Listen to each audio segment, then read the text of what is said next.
I leant against a gravestone as Dan sauntered up the path 5 minutes late for our second date. "Follow me," he said, taking my hand as I expressed my disquiet at his tardiness. "It's worth the wait, I promise." He led me towards a snail and ivory covered door I hadn't noticed before in the side of the church. The door didn't look like it had been open for years, but Dan gave its handle a tug, and as a couple of snails fell off, the door creaked open, and Dan ushered me in. I stood in a room not even someone who had been kept hostage for 20 years in an empty, damp basement with only a beetle for company would find special. I expected a room in a church to look more churchy, I must say. And as I looked at my watch, I realised I could get home in time for Love Island. I turned back to the door. Dan wedged himself between me and my bid for freedom.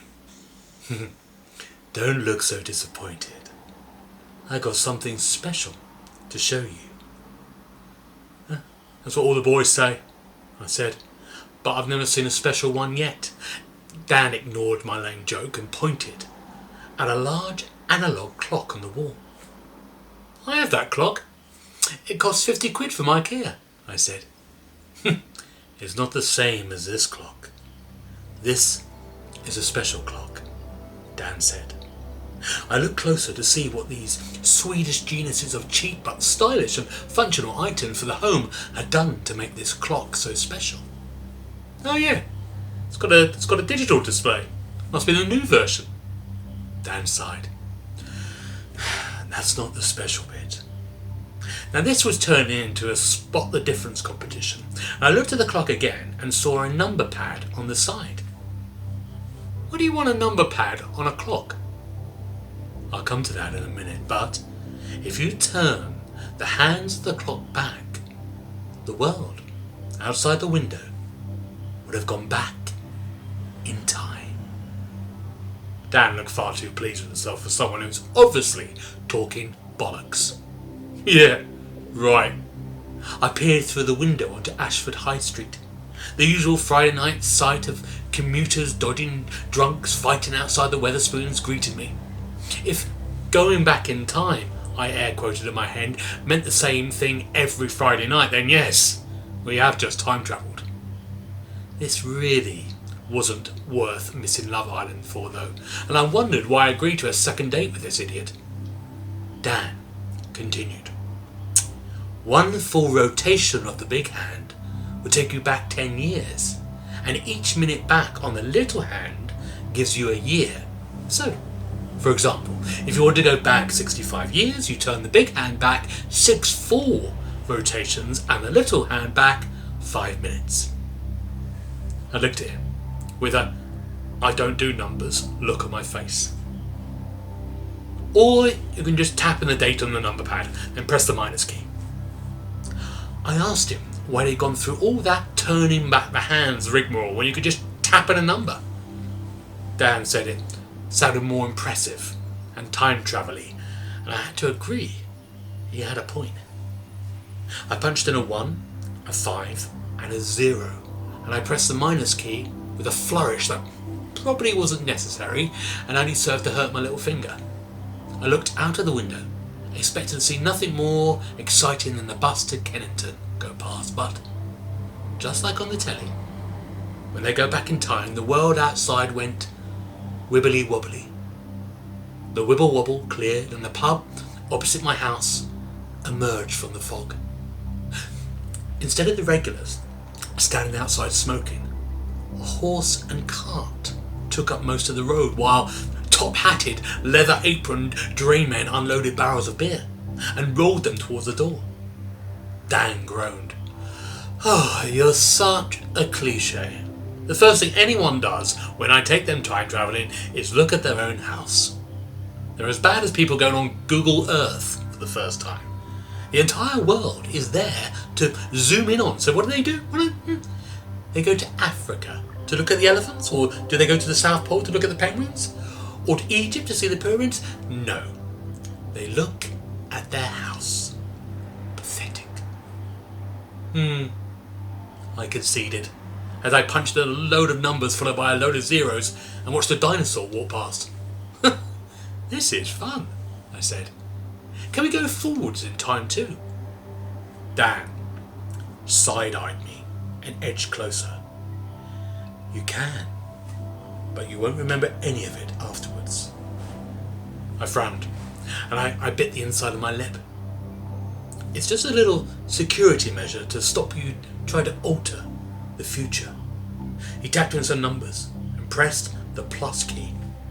The 50 quid from IKEA clock did its wibbly wobbly thing, and suddenly it was Christmas in the designer outlet. Food stalls sold mulled wine and mince pies while shoppers queued up to buy overpriced but tasty chocolate balls in the Lindt chocolate shop. I could almost smell chestnuts roasting as an uneasy feeling crept over me. Oh my God, this can't be happening. What? Dan said, rushing over.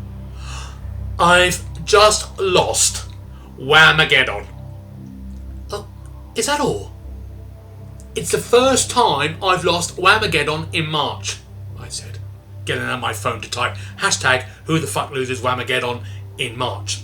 Hashtag loser. Dan rolled his eyes and went back to the clock. Through the window, the festive scene of consumerism and commercial greed panned around to a bearded man wearing a hat pulled low over his eyes, hidden by mirrored shades. Dan side-eyed me again, and I realised we were looking at future Dan, looking through the window of Kurt Geiger. Oh, well, we've obviously split up by then, I said. Present-day Dan gave me a sad face. I looked at him squarely with an earnest expression on my face. For a start, I'm more of a Converse girl than a Kurt Geiger girl, I said, pointing to my red canvas high-top feet. But more importantly, I don't do beards. Present-day Dan tutted, nudged me in the ribs with his elbow and pointed at the window as future Dan exploded.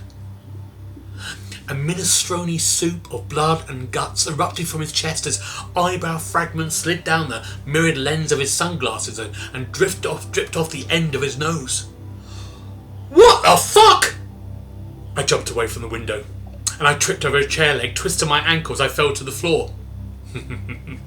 That's my favourite bit, Dan said, as he pressed the back arrow on the keyboard and watched himself explode again. And as he pressed another button, future Dan's face came close to the window, and I saw the contorted bloody face of a woman rejected in his sunglasses. Her face a silent scream as bodies lay all around her on the ground. No one drank mulled wine. No one ate mince pies. The smell of roasted chestnuts faded. More than Whamageddon had been lost. Present-day Dan repeatedly rewound the same scene and watched himself explode over and over again. You're a maniac! I screamed as I scrambled from the floor and ripped the clock from the wall. The carriage outside slowed down, blurred, evaporated, and gradually returned to the present day. Commuters dodged drunks fighting outside the Wetherspoons as the bus to Kennington trundled past. Why? I stammered as I held the clock as a shield between me and Dan, and he told me he'd always been fascinated by killers who killed to be famous, for the power and the glory. He said it related to how they felt, but they either died or ended up in prison for life, and in either situation you didn't get to revel in the aftermath, which he thought was a shame. This way, he said, he not only gets to kill loads of people, but he also got to see himself die, which no one ever gets to do, and he got to see the aftermath, and he could read about it in the paper the next day. It was a win-win situation, really, he said. I'll give you fucking win-win, you weirdo, I said, and I smashed the clock over his head, and as Dan fell to the ground, I ran to the door and pulled it open and breathed in a lungful of present-day air. I slammed the door behind me and leant against a gravestone to get my breath back. I looked up as Dan sauntered up to the path and apologised for being 5 minutes late. "Follow me," he said. "It's worth the wait, I promise."